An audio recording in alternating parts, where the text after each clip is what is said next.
Yo, it's Kev B. I'm back, man, Mr. Believe. And today, we're going to talk about Money.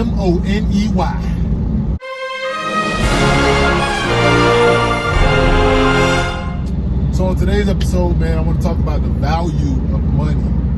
A lot of people have this idea in their head that if they just had enough money, that it would solve all of their problems. But what you don't realize is having more money isn't the problem. The problem is what you have between your temples or between your ears. It's your thoughts about money, the way you think about money, the way you view money is the true problem about money. If you're a person who always comes up with money but always loses it, there's something in your psyche that's causing for this disconnect between you and money. Because I'm here to tell you, you may make more money, but if you don't have the wherewithal of how to handle that money, you're still gonna lose it. Which is why you see a majority of lottery winners, if you go back and check, a lot of them wind up back in the same financial situation they were in prior to them having the money. It's because their financial IQ is only set for a certain amount of money. So if you want to make more money or you want to have more money, you need to set your financial IQ to a higher level. How do you do that? Study. You have to research and find out more about money and the way it works. One thing you need to know is that the value of money is relative. I'll give you an example. $20 bill, right? You got a $20 bill and, okay, there's a guy who's selling a book. Now, unless for me, the person who's purchasing the book, I see a value in that book, meaning that that book, the information that I'm going to attain from that book is either equal to, or 9 times out of 10 for the consumer, has to be greater than the $20 that I'm going to spend. Because if I feel your book is worth less than $20, I'm not going to want to pay you for it. Whereas for him, the value of that book is less than $20, at least monetarily. Because if he's selling a book, that's his product, which means he probably has a business and bills to pay. So for him, that book's actual value may be $10, so that he can then make money from the sale of the book.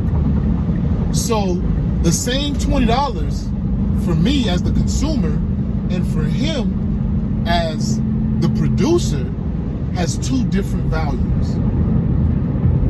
What we're actually exchanging is value. The $20 only represents the currency. What is currency? Currency is a current. Think about it. Current. What do you call water when they say the water flows? It has a current. So money is supposed to flow like water, which is why we call it currency. So it's supposed to move from one place to the next. It carries you, like if you're going on a plane or on a trip, the money, the currency, helps you travel that way, whether you're paying for a plane ticket. It also pays for the gas or the fuel. So when we have to start thinking about money, we need to think in terms of value. How much value are you bringing and adding to the market, or whatever you are trying to, whatever it is that you're trying to sell? How much value are you bringing? Then, and only then, when you bring value, when you then receive the money. Because people only pay or see value, pay for something that they see value in. Let's go back to your financial IQ. Now that we have the value, the money, how money works, kind of, we touched on that. Some people's financial IQ is set for $20,000, and they can manage that $20,000. They'll struggle, but their mind, their capacity to handle more money than that is stuck at $20,000. It's shining bright today. It's shining, baby. It's shining. I'm an angel. I'm an angel sent from heaven. That's why you're seeing all this light. Currency, or the money, your IQ, comes from your knowledge. And a lot of times in our files, in our brain, the programming that is within these files comes from childhood, friends, people that we've associated ourselves with, and a larger part of that comes from whatever we learn from our parents, because we're around them most of the time. Habits a lot of times aren't physically taught or verbally taught, they're learned through actions. So what you see, what you interact with, what you do kind of shapes your habits. And you've shaped already, by the time you're an adult, you've already shaped your financial meter. So some people who've grown up in a household where their parents were well-to-do and mom and dad were working and were making $50,000 a year, your financial meter is going to be at $50,000 a year. And anytime you make any more money above that, because you haven't either changed your programming or added more information to learn how to handle a greater amount of money, you're just going to lose it because of your lack of knowledge. That's why in the Bible it says, my people perish for lack of knowledge. It's what you don't know that hurts you and keeps you in the state that you're in. It's not so much what you know. If it was what you know that keeps you where you're at, then a lot of us wouldn't be in the situations that we find ourselves in. It's what we don't know.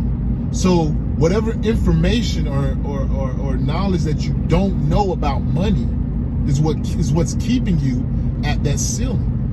So if you want to grow financially, if you want to start to see returns on your investments, if you want your business to start to grow, you need to start understanding how money works. And I'm not talking about just money.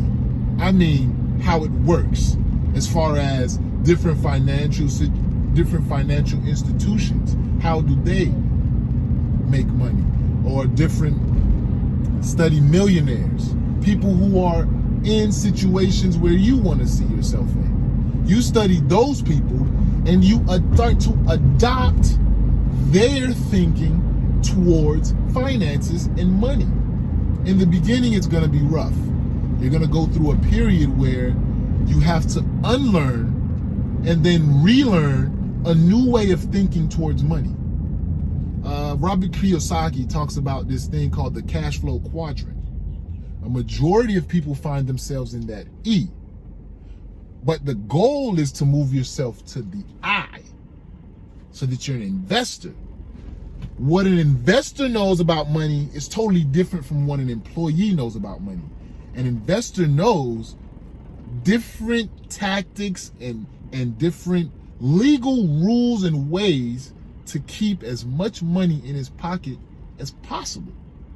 An employee only knows how to spend money. You get money, you spend money. So your financial IQ and your aptitude of being able to keep money when you get a larger amount is pretty much non-existent. So you'll find yourself making more and more money, but you'll find yourself also with more and more debt because you don't have the IQ or understanding of how to handle the increase of money of which you've gotten. Now, the beauty is the universe is always going to give you whatever you focus on. So you can focus on money all day, and you'll start to see money come to you from different avenues and different places, and you'll be like, dang, I'm starting to get this money, but damn, when you check your balance sheet at the end of the month or the end of the quarter, it's always reading the same. So just educate yourself. Education, education, education. I would say at least every day, spend a minimum of a half to a full hour studying how money works. And that can be in many forms, either through reading, audiobooks, listening to interviews, watching different YouTube channels. There's so much information out there today that there's no reason for any of us to be ignorant in this Google age. There is a lot of false information, so I would say to check whatever you find against at least 3 other sources so that then you can make your own educated decision. The next thing you need to know is, even though you find these gurus, every case is different. So whatever works for me may not necessarily work for you, because what might be my threshold may not even be your start point. You know what I'm saying? So you're going to gather the information, analyze it, and then act on it. But act on it from where you are. Don't try to act on it from what that person did, because they might have millions more than you do. Or they may have had a whole different other scenario that you may not know about.